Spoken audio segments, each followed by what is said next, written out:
নমস্কাৰ, মই ঋতুপন বৰুৱা। আপোনালোকৰ বাৰু এনেকুৱা হৈছে নেকি যে পৰীক্ষাৰ আগদিনা বহি আছে আৰু সন্মুখত পাহাৰৰ ডাঙৰ ডাঙৰ বোজা আৰু মনটোত চলি আছে যে কেনেকৈ এই গোটেইখিনি পঢ়িম, বা মনটোৱে আমাক ওলটাই কৈ আছে যে ভাই তুমছে নেহি হো গাড়ী আছো। বা আপোনালোকে কিবা নতুন বস্তু শিকিবলৈ চেষ্টা কৰিছে, যেনে গীটাৰ শিকিবলৈ হওক, নতুন ভাষা এটা শিকিবলৈ হওক, নতুন কডিং শিকিবলৈ হওক, আৰু তেতিয়া কি হয় বাৰু, কেইদিনমানৰ পিছতে সেইবোৰত চব শেষ হৈ যায়, কিন্তু শিকা নহয়।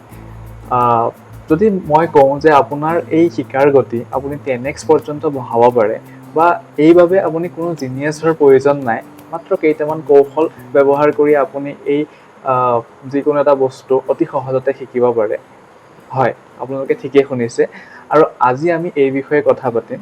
শেষলৈকে ভিডিঅ'টো চাই থাকিব, কাৰণ শেষৰ যিটো ট্ৰিক মই দিম এই ভিডিঅ'ত, সেই ট্ৰিকটো মোৰ অতিকৈ প্ৰিয় আৰু আপোনাৰো প্ৰিয় হ'ব বুলি আশা কৰিছোঁ। আহকচোন তেন্তে ভিডিঅ'টো আৰম্ভ কৰোঁ। প্ৰথমে জানি লওঁ আহক যে আমাৰ ব্ৰেইনে বা আমাৰ মগজুৱে কোনোবা এটা বিষয় কেনেকৈ শিকে। কল্পনা কৰকচোন, আমাৰ ব্ৰেইনটো এখন ডাঠ হাবিৰ নিচিনা, য'ত এটা নতুন ৰাস্তা বনাব লাগে। সেই ৰাস্তাটো প্ৰথমবাৰ বনাওঁতে নিশ্চয় বহুত কষ্টৰ প্ৰয়োজন হ'ব, কিন্তু যেতিয়া আমি সেই ৰাস্তাটো দি প্ৰতিবাৰে অহা যোৱা কৰি থাকিম, সেই ৰাস্তাটো আমাৰ বাবে হৈ পৰিব পৰিষ্কাৰ আৰু চিনাকি। ঠিক একেধৰণৰ ঘটনা ঘটে আমাৰ ব্ৰেইনত কিছুমান নিউৰনছ থাকে, যিবিলাকৰ থ্ৰুৱেদি আমি যিমানবাৰ যিকোনো এটা তথ্য পঠিয়াম, সিহঁতৰ মাজৰ কানেকশ্যনবিলাক সিমানেই ষ্ট্ৰং হ'ব, আৰু যিমান কানেকশ্যন ষ্ট্ৰং হ'ব সিমান সোনকালে আমি কোনোবা এটা বিষয় শিকিব পাৰিম।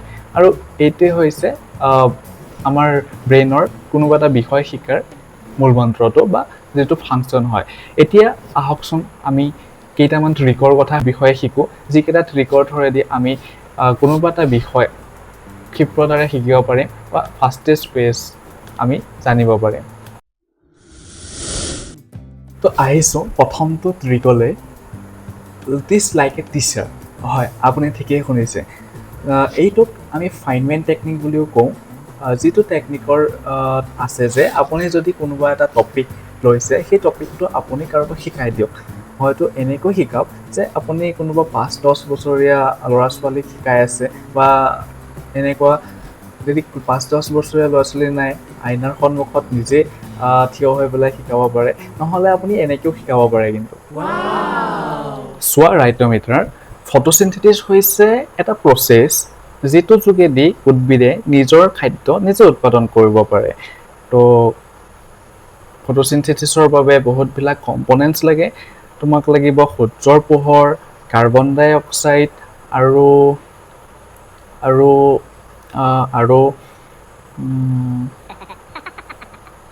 ৰ'বা মই আহি আছোঁ দেই। ঠিক সেনেদৰে যেতিয়া আমি কোনোবা এটা টপিক নিজে কাৰোবাক বুজাবলৈ চেষ্টা কৰোঁ, তেতিয়াহে আমি গম পাওঁ যে আমি ক'ত দুৰ্বল।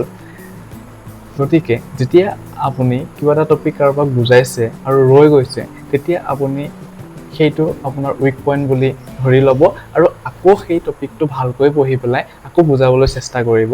আৰু তেতিয়া আপুনি বিশ্বাস কৰিব যে কোনোবা এটা টপিক যেতিয়া আপুনি কাৰোবাক একেবাৰে ভালকৈ বুজাই দিব পাৰিছে, আপুনি সেই টপিকটোত নিপুণ হৈ পৰিছে, বা সেই টপিকটো আপুনি সোনকালে শিকি ল'ব।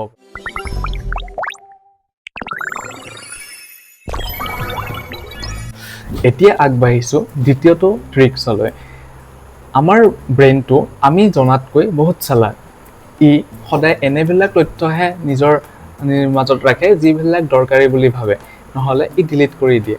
গতিকে আমি যদি গোটেই ৰাতিটো উজাগৰে থাকি পঢ়োঁ, পিছদিনাখন 24 ঘণ্টাৰ পিছত আমি 80% বস্তুৱে আমি পাহৰি যাওঁ। ইয়াক ডিফেন্স কৰিবলৈ আটাইতকৈ ভাল টেকনিকটো হৈছে স্পেচ ৰিপিটেশ্যন।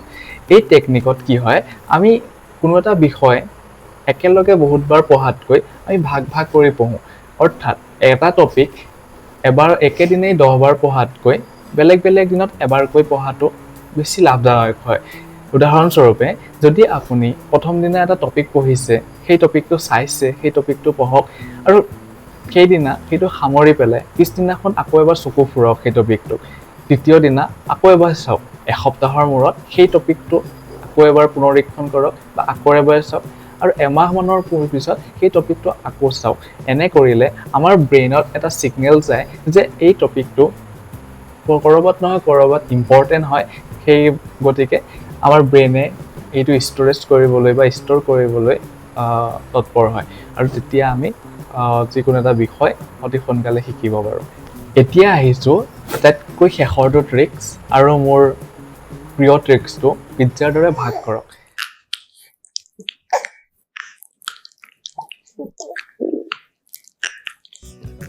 যেতিয়া আমি এটা মোবাইল নাম্বাৰ মুখস্থ কৰিবলৈ হয় বা মনত ৰাখিবলৈ হয়, তেতিয়া আমি কি কৰোঁ? সেই সংখ্যাটো একেলগে গোটেইটো মনত নাৰাখি তাক খণ্ড খণ্ডকৈ মনত ৰাখোঁ, যাতে আমাৰ মনত ৰাখিবলৈ সহজ হয়। এইটোক কোৱা হয় চাংকিং বা খণ্ড খণ্ডকৈ ভগোৱা পদ্ধতি। এই পদ্ধতিটোত আমি যিকোনো এটা ডাঙৰ অধ্যায় সৰু সৰু চাব টপিকছত ভাগ কৰি লওঁ, আৰু সেই টপিকছবিলাক আমি যেতিয়া শেষ কৰোঁ, আমাৰ ব্ৰেইনে সেইটো পানীৰ নিচিনা সহজ বুলি ভাবে, আৰু তেতিয়াই আমি ডাঙৰ ডাঙৰ চেপ্টাৰ এটা বা ডাঙৰ টপিক এটা অতি সোনকালে শেষ কৰিব পাৰিম। গতিকে এই পদ্ধতিটোৰ থ্ৰুৱেদি আমি বহুত ডাঙৰ চেপ্টাৰ এটাই হওক বা বহুত ডাঙৰ টপিক এটাই হওক অতি কম সময়ৰ ভিতৰত অতি সোনকালে শেষ কৰিব পাৰিম। গতিকে বন্ধুসকল, আপোনালোকে এই তিনিটা টেকনিক সদায় মনত ৰাখিব: ফাইনমেণ্ট টেকনিক, চাংকিং আৰু স্পেচ ৰিপিটেশ্যন। আৰু এই তিনিটা টেকনিকে আপোনালোকক যিকোনো এটা বিষয় অতি সোনকালে শিকাত নিশ্চিতভাৱে সহায় কৰিব বুলি আশা কৰিলোঁ। আৰু শিকাটো কোনো যাদু নহয়, শিকাটো হৈছে ট্ৰিক্স বা কৌশল। গতিকে এই কৌশল আয়ত্ব কৰিলে আশা কৰোঁ আমি সকলোৱে কোনোবা এটা বিষয় অতি সোনকালে শিকিব পাৰে। যদিহে ভিডিঅ'টো চাই ভাল পালে তেন্তে লাইক কৰি দিব, বন্ধু বান্ধৱীৰ লগত শ্বেয়াৰ কৰিব, আৰু মোৰ চেনেলটো ছাবস্ক্ৰাইব কৰিবলৈ নাপাহৰিব। পুনৰ লগ পাম। আজিলৈ ধন্যবাদ।